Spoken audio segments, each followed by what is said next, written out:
I worked in, let's say, the truck business now for 20 years, so it's already a long time.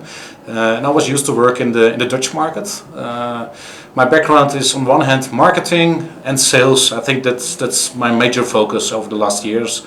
And also, let's say, I extended it with some after-sales experience. So, but really from a sales and marketing perspective. Any impressions of South Africa thus far? Key challenges and opportunities that you've identified? Yeah, very interesting market. It's bigger than the Netherlands. On one hand, I think the Netherlands, we also have a big market when you compare to our country. It's a tiny country, but we also have a market of around 40 to 50,000 trucks over there. But that's not comparable with the South African market with 25,000 trucks. And what I found really interesting in South Africa is that it's a very competitive market. All the brands out of the world, they're all, let's say, competing in the South African market, and that's very interesting. On one hand, you see the European brands, you see the Japanese brand, and you also see, let's say, Chinese and Indian brands entering the commercial vehicle market in South Africa, and that's very interesting. And you've got a number of brands under one umbrella. How do you make sure not to step on each other's toes? Yeah, I think you have to make the right segmentation of your market. When I look to the South African market, I see on one hand, let's say, the distribution segment, pretty much dominated by the Japanese brands. And we are competing there with our Fuso brand. That's our, let's say, Japanese brand within the Daimler portfolio. We are extending the product portfolio with Fuso. And I think especially in the light duty trucks and the medium duty trucks, we introduced new products with our 9-tonner and 16-tonner FJ, and they're doing pretty well at the moment. So we are on one hand competing, I think, in the distribution segment with our, let's say, Japanese brand. On the other hand, you see really highly innovative, very professional operators, more long-haul oriented. On the other side, the extra heavies in the South African market, and we are competing over there, especially with our brand Mercedes Benz and our services around Mercedes Benz. So that's the way we, let's say, we position our brand over the different segments of the market. And you've come into the market in a fairly tricky stage, 10% down last year's sales. What are some of your key strategies to turn things around and also dealing with the economic realities? Yeah. I think 2016 we saw a downturn of around 10%.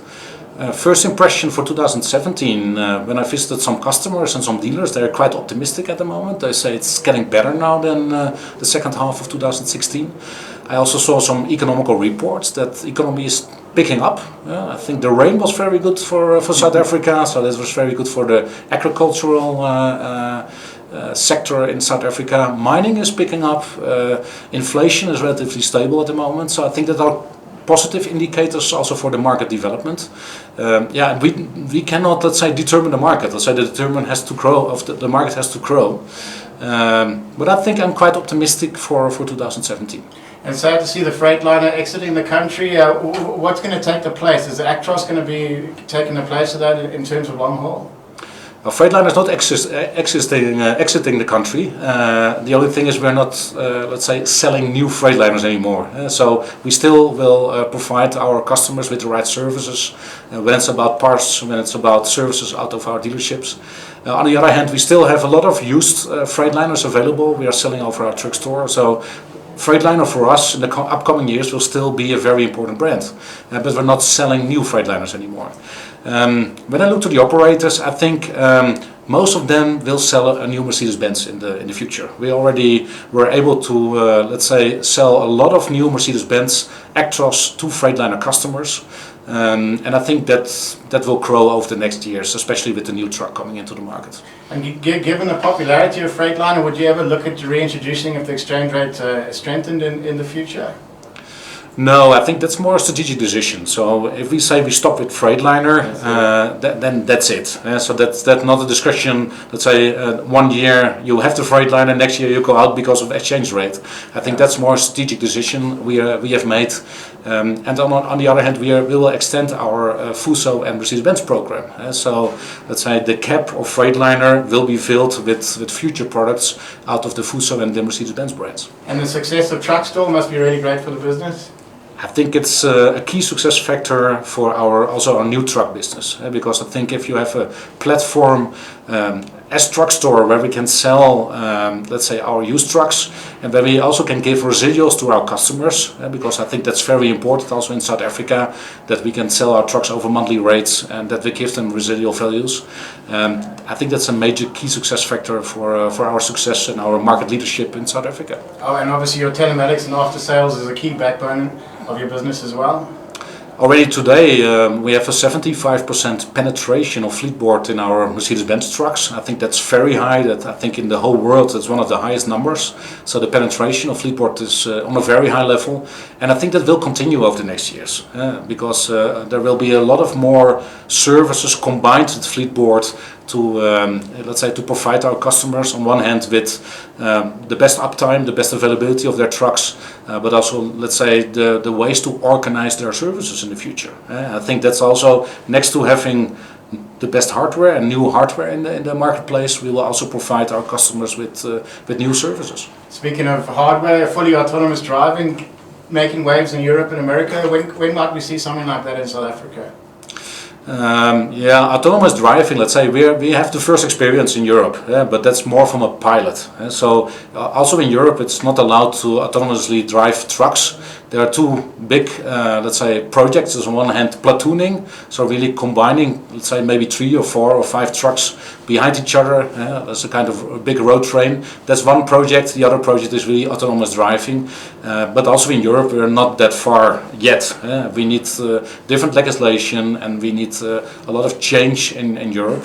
But okay, I think that our new technologies, they will come to the market in the future. I'm really convinced about it.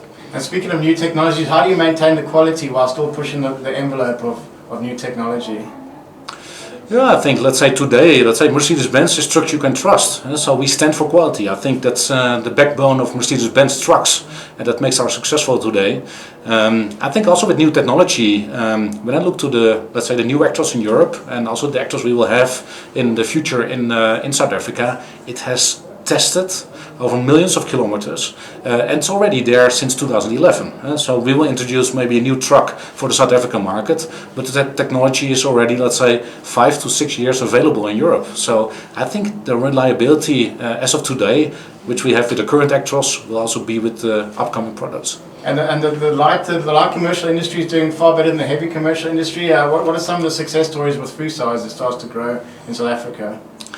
Yeah, I think when I look to the distribution segment of the market and the LDT and the MDT segment, that's more or less 50% of the total truck market. So it's a very important part of the South African market. With all the product extensions we will have, we just introduced the 9-tonner and the 16-tonner last year out of the FJ range of Fuso.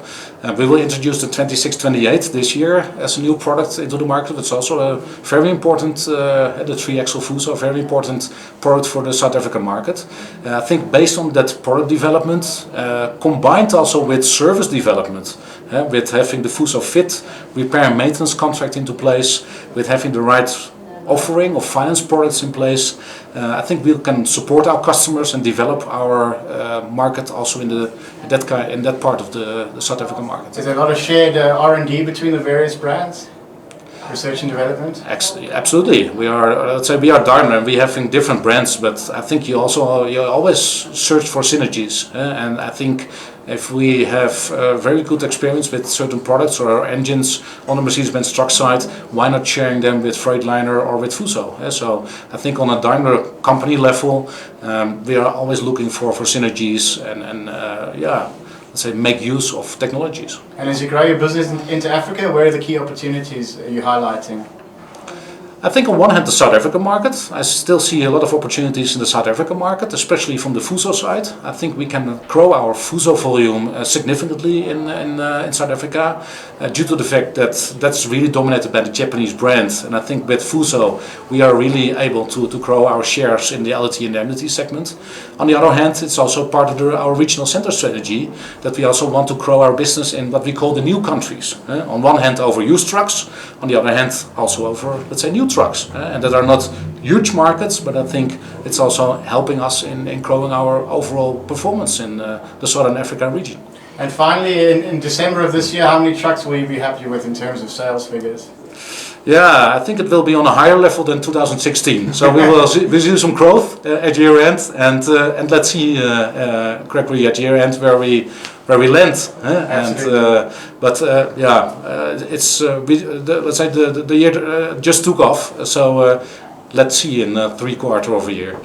Great stuff. Well, thanks for your time, sir.